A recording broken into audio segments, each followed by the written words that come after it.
Morality, it's a very complicated topic. I think a lot of people in real life will debate it really forever. Fallout is no different. I think I've seen a lot of debates on the morality choices in Fallout. So I wanted to talk about them a little bit today for Fallout New Vegas, because I actually think that the writing in this game is really well done. It's really intelligent. But Nate, we're talking about Fallout New Vegas. So one thing I do know that is absolute morality that makes you a good person is hitting like and subscribing to this channel, though. Some say that every day you're not subscribed to this channel, you become a little more evil. You're losing karma. Yeah, you're losing karma right now and reputation points with me. So if you enjoyed today's video, please be sure to leave a like and subscribe for more content. We also do have several other channels and a channel membership feature with the join button down below. If you enjoy it and want to help support us, we appreciate that very much. Hopping right into it, Nate, I think one of my favorite things with this game, well, obviously there is a right and a wrong in a lot of cases. There is a good and a bad, but there's also a lot of choices here that are very much left up to debate, especially when it comes to the Strip. You know, there's a lot of questions of what you want to do with Vegas in particular, or what you want to do with different groups, and how that plays into the world itself. And I think they all have negatives. They all have some positives, but they all have negatives. Whether you're picking NCR or independence or whatever, there's going to be problems with your decision. And I think it kind of reminds me a lot of real life. Yeah, well, that's one of the cool things I think about Fallout New Vegas is there's 4 different factions, and I feel like there's problems with all 4 of them. Mm-hmm. Like, even the NCR, who are supposed to be the good guys, there's a lot of problems within the NCR. As you're doing missions for them, you're kind of thinking, what am I doing? Like, yeah. What are we doing here? Why am I doing this? And I think that speaks volumes to the morality choices in Fallout New Vegas, as opposed to, say, like Fallout 4.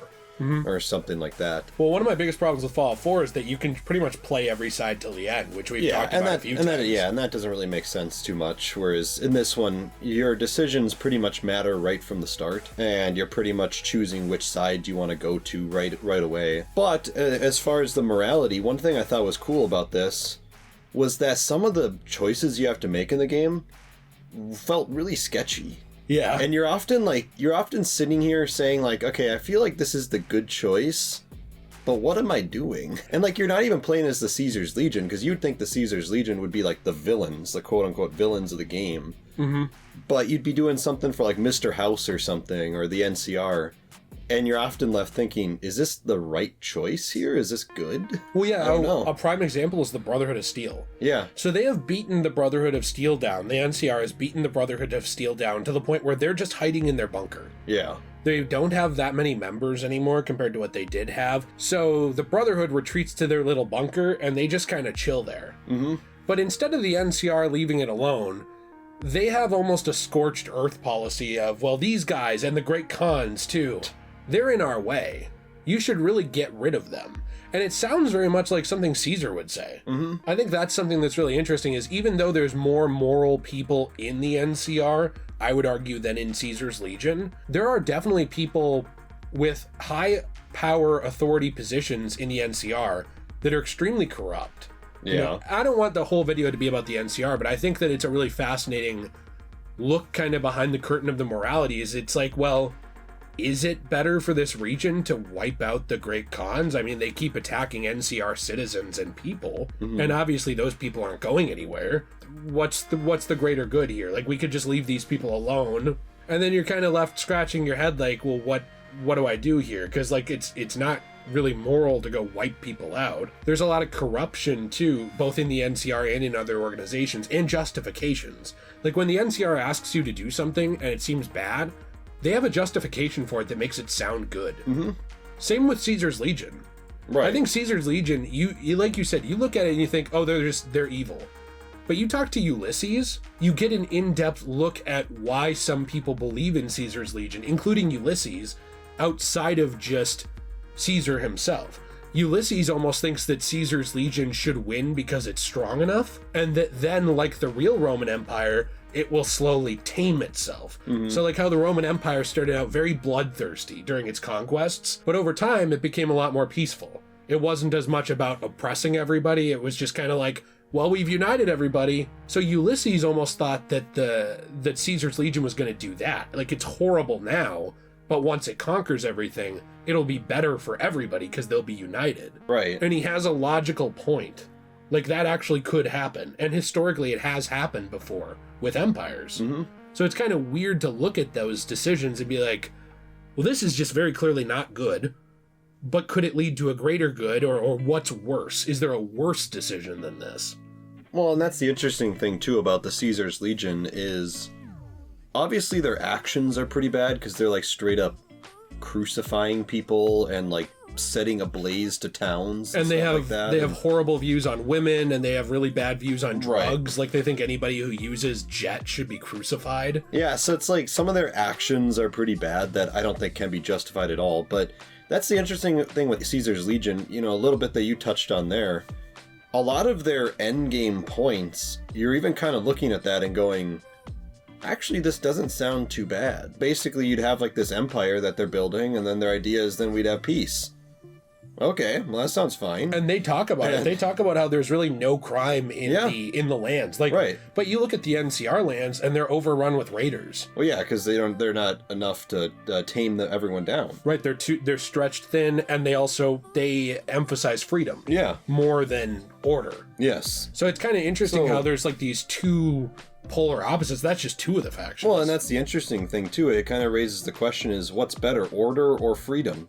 Mm-hmm. In order, yeah, it might be a little more intense, but at least there's like not crime. I guess what I'm saying is there's benefits to both sides. But Yes Man is even more freedom oriented than that. Right. But then you wonder, well, is that good for everybody? Like, is it good for Prim to leave them just with no backup? Like, they just have a sheriff and that's it? Is that really good for the town? Mm-hmm. Or could the same thing happen again, where a bunch of powder gangers or some similar group just comes in and takes over because they don't have any backup? Right. Yeah, and that's some of the interesting points that are brought up with the morality decision that I think Fallout New Vegas does so well. You know, another example of this too is with Mr. House and what are the names of like the poor people in Freeside? Vegas? Yeah, Freeside. The Freeside people. Yeah, yep. So there's a lot of interesting topics that Mr. House even brings up with the people of Freeside, where it kind of seems like they're these like poor people that's like, well, you're not good enough to be here, so we're gonna let you be in like your poor villages there, kind of a thing. Mm-hmm. That often leave you questioning like, well, yeah, but they're people too, so like why are they in like these poor slums and not like allowed in the cities or anything like that? So, you know, they're interesting topics that honestly I don't really get the same opinion with like Fallout 4 with. Where I think with Fallout 4, a lot of the main factions, they're all like interesting in their own sense, but they don't really, you know, work with each other well. Mm-hmm. The morality of each faction's choices don't really leave you thinking about them. It's just kind of like, oh, well, what do you want to do here? Oh, I want to do this. Oh, okay, cool. Right. Like, you're not like sitting here thinking like, oh, is this actually a good decision or not? Even when they are decision-based, there's no karma. Yeah. And you'd think that would make it more open to interpretation. But it doesn't. I don't really think it does. Like, for No. example, Maxon's Brotherhood is pretty bad. Like, they are very much, I don't know if the term would be racist or speciesist or whatever, but they believe that a lot of people who have autonomy and free will and individuality and self-awareness don't deserve to live just because they're not flesh and blood, for example. Right. And then you look at it and you're like, well, there's not really a lot of justification for it either, because they're not even coming in regards to like the Legion, where it's like, we're going to stabilize this entire area. They're coming in like, we're going to do our thing and we might bounce. Right. We might just leave when we're done. We don't know. So it's like, when you look at Fallout 4, it's pretty obvious who the bad guys are in a lot of cases, or at least who the less moral people are. Right. But when you look at Fallout New Vegas, I feel like you put it best. Everybody's sketchy. You know, you look at the NCR, there's a lot of sketch. You look at Mr. House, there's quite a bit, but yet his actions have gone somewhere. Yeah. He united all the tribes of New Vegas, some of which at that point have been cannibals, and he civilized them and created a society out of them. So then you look at it and you look at the things he's saying about the people of Freeside, and you're like, well, you're kind of a dick. But then you look at the other things he's accomplished. You look at the fact that this guy's been alive for hundreds of years. You look at the fact that he was able to civilize all these different tribes and groups of people. You look at the fact that he was able to stabilize Vegas, you know, and raise up an army. Yeah. And you kind of look at it and you're like, well, this guy is not an idiot. I don't think any of the factions are overwhelmingly unintelligent. Right.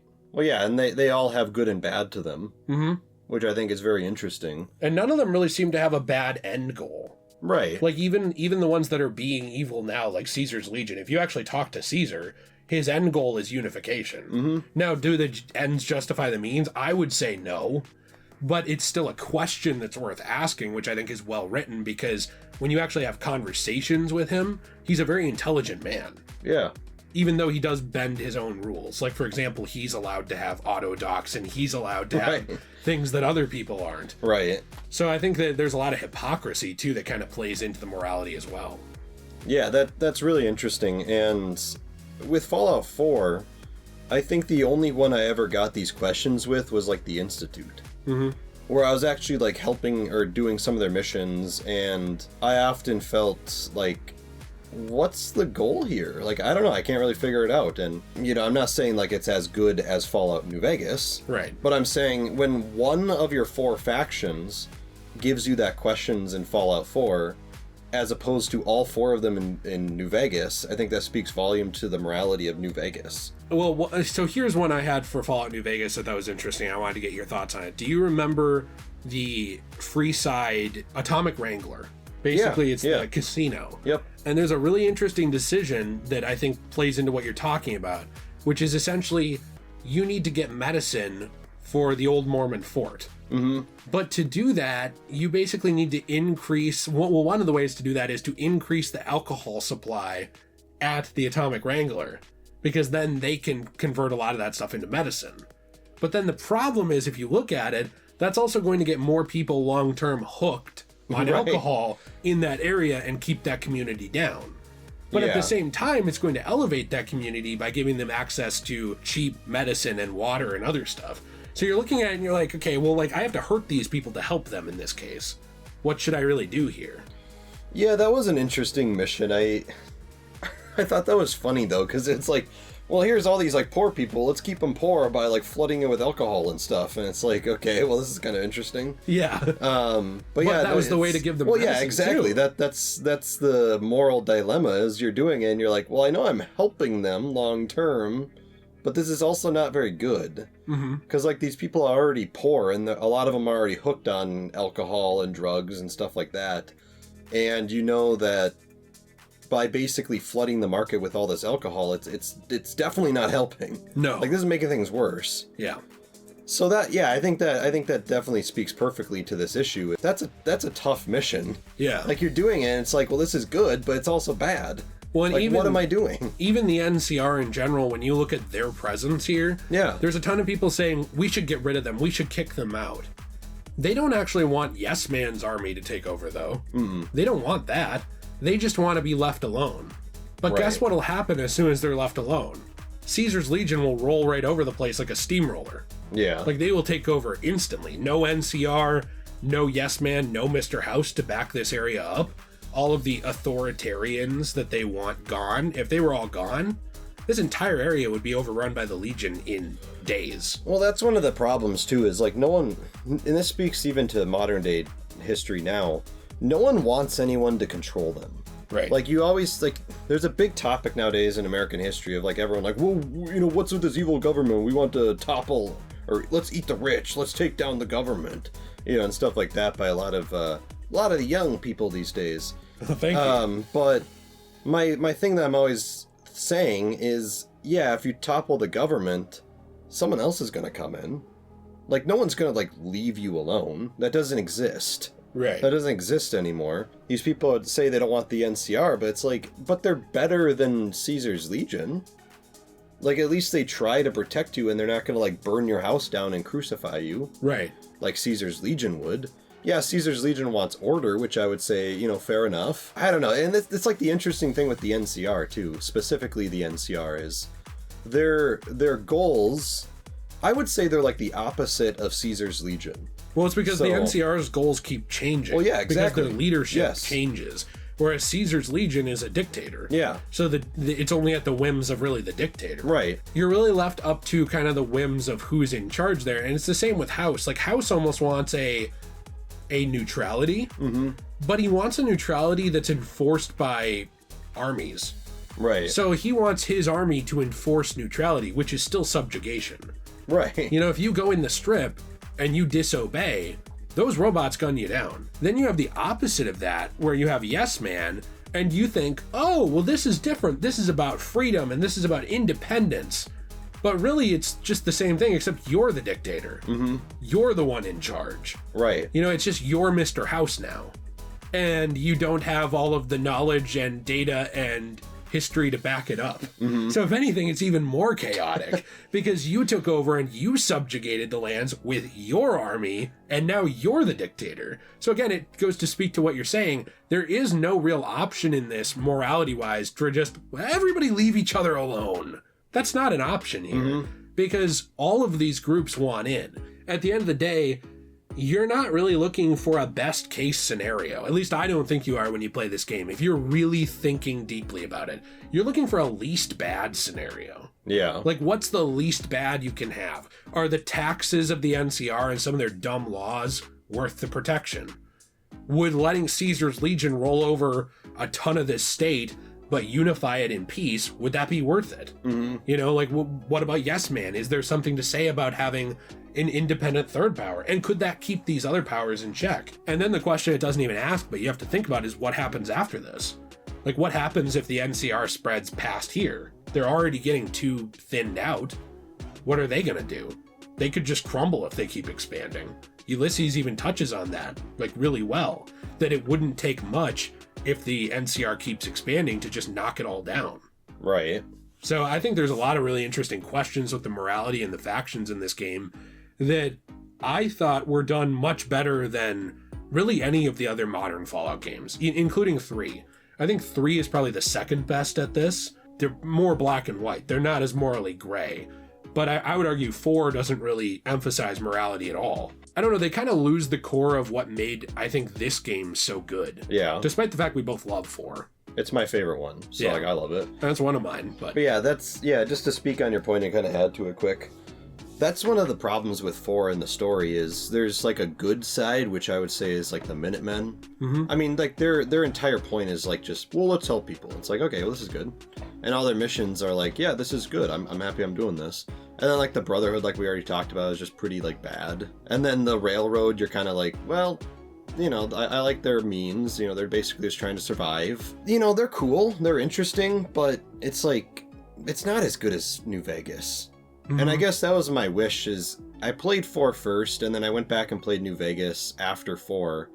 And I often just kept thinking, I wish 4's story was as good as this. I wish the factions were as good. I think this is the best one in all of the Fallout games, at least the modern ones. I know we started out talking about the morality, and I think that the factions tie into that a lot with this game. It's really hard to talk about one without the other. Yeah. Because they're so deeply intertwined in how they affect all of these communities and the regions around and in the Mojave. This game, to me, even though it's not the biggest stakes ever in the Fallout world, it makes you feel like it is. Because everyone you talk to is tense. Everyone doesn't really know what's going on. Everyone's worried about this faction or that faction and what these people are doing or what those people are doing. It feels the entire time like when you're playing Fallout New Vegas that there's a looming threat of what's actually going to happen at the Battle of Hoover Dam. Yeah. And what is actually going to become of this entire area. And I didn't really get that feeling from any other Fallout game as much as this one. So anyway, these are kind of our thoughts on the morality and the factions of Fallout New Vegas. If you enjoyed today's video, please be sure to leave a like and subscribe for more content. We appreciate you very much. If you want to help support the channel, there is a join button down below. Otherwise, we do have a Patreon, and we do play games on another channel, which is Degenerate Plays. The link to that is in the description down below. And finally, I do have a new channel, The King of Creepy, where I talk about all kinds of horror and read horror stories and hang out with you guys, so I hope you'll check that out as well. That's in the description too. We hope you have a fantastic day. As always, everyone, stay shway.